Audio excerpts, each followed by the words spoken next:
ज्ञानवापी विवाद को लेकर हिंदू पक्ष का दावा है कि इसके नीचे 100 फीट ऊंचा आदि विश्वेश्वर का स्वयंभू ज्योतिर्लिंग है। काशी विश्वनाथ मंदिर का निर्माण करीब 2050 साल पहले महाराजा विक्रमादित्य ने करवाया था, लेकिन औरंगजेब ने साल 1664 में मंदिर को तोड़वा दिया। दावे में कहा गया है कि मस्जिद का निर्माण मंदिर को तोड़कर उसकी भूमि पर किया गया है, जो कि अब ज्ञानवापी मस्जिद के रूप में जाना जाता है। याचिकाकर्ताओं ने मांग की थी कि ज्ञानवापी परिसर का वैज्ञानिक सर्वेक्षण कर यह पता लगाया जाए कि जमीन के अंदर का भाग मंदिर का अवशेष है या नहीं। साथ ही विवादित ढांचे का फर्श तोड़कर ये भी पता लगाया जाए कि 100 फीट ऊंचा ज्योतिर्लिंग स्वयंभू विश्वेश्वरनाथ भी वहां मौजूद है या नहीं। मस्जिद की दीवारों की भी जांच कर पता लगाया जाए कि ये मंदिर की है या नहीं। याचिकाकर्ता का दावा है कि काशी विश्वनाथ मंदिर के अवशेषों से ही ज्ञानवापी मस्जिद का निर्माण हुआ था। इन्हीं दावों पर अदालत ने कोर्ट कमिश्नर नियुक्त करते हुए आर्कियोलॉजिकल सर्वे ऑफ इंडिया से सर्वे करवाया था। बीते बुधवार को एसएसआई की यह सर्वे रिपोर्ट सार्वजनिक हो गई। इस विवाद को लेकर अब तक क्या क्या हुआ। काशी विश्वनाथ ज्ञानवापी केस में 1991 में वाराणसी कोर्ट में पहला मुकदमा दाखिल हुआ था। याचिका में ज्ञानवापी परिसर में पूजा की अनुमति मांगी गई। प्राचीन मूर्ति स्वयंभू भगवान विश्वेश्वर की ओर से सोमनाथ व्यास, रामरंग शर्मा और हरिहर पांडे बतौर वादी इसमें शामिल हैं। मुकदमा दाखिल होने के कुछ महीने बाद सितंबर 1991 में केंद्र सरकार ने पूजा स्थल कानून बना दिया।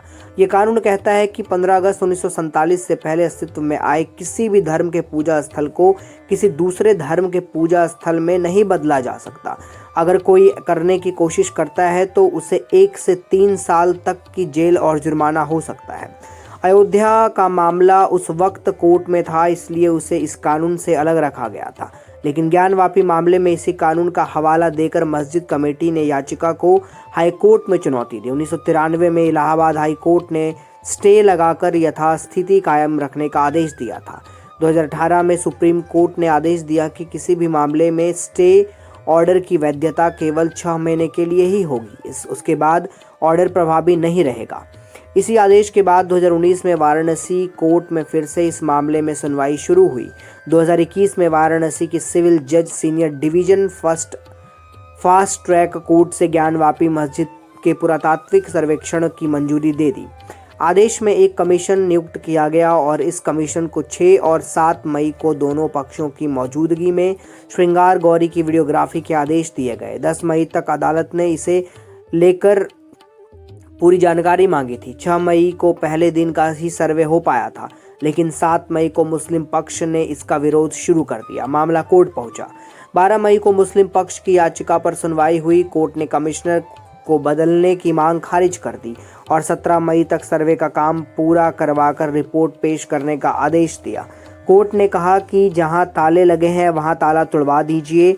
अगर कोई बाधा उत्पन्न करने की कोशिश करता है तो उस पर कानूनी कार्रवाई करिए, लेकिन सर्वे का काम हर हालत में पूरा होना चाहिए। 14 मई को सुप्रीम कोर्ट ने मुस्लिम पक्ष की याचिका पर तुरंत सुनवाई से इनकार कर दिया। याचिका में ज्ञानवापी मस्जिद में सर्वे पर रोक लगाने की मांग की गई थी। शीर्ष अदालत ने यथास्थिति बनाए रखने से इनकार करते हुए कहा था कि हम बिना कागजात देखे आदेश जारी नहीं कर सकते हैं। अब मामले में 17 मई को सुनवाई होगी। 14 मई से ही ज्ञानवापी के सर्वे का काम दोबारा शुरू हुआ। सभी बंद कमरों से लेकर कुएं तक की जांच हुई। इस पूरे प्रक्रिया की वीडियो और फोटोग्राफी भी हुई। 16 मई को सर्वे का काम पूरा हुआ। हिंदू पक्ष ने दावा किया कि कुएं से बाबा मिल गए हैं। इसके अलावा हिंदू स्थल होने के कई साक्ष्य मिले। वहीं मुस्लिम पक्ष ने कहा कि सर्वे के दौरान कुछ नहीं मिला। हिंदू पक्ष ने इसके वैज्ञानिक सर्वे की मांग की। मुस्लिम पक्ष ने इसका विरोध किया। 21 जुलाई 2023 को जिला अदालत ने हिंदू पक्ष की मांग को मंजूरी देते हुए ज्ञानवापी परिसर के वैज्ञानिक सर्वे का आदेश दे दिया। 24 जनवरी 2024 को जिला जज डॉक्टर अजय कृष्ण विश्वेश की अदालत ने बुधवार को फैसला सुनाया। जिला जज ने वादी पक्ष को सर्वे रिपोर्ट दिए जाने का आदेश दिया।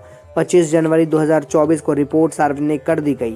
रिपोर्ट के मुताबिक ज्ञानवापी में मंदिर का स्ट्रक्चर मिला है। इस पर हिंदू पक्ष ने खुशी जताई और 31 जनवरी 2024 को वाराणसी जिला अदालत ने हिंदू पक्ष को व्यास तहखाने में पूजा करने की इजाज़त दे दी।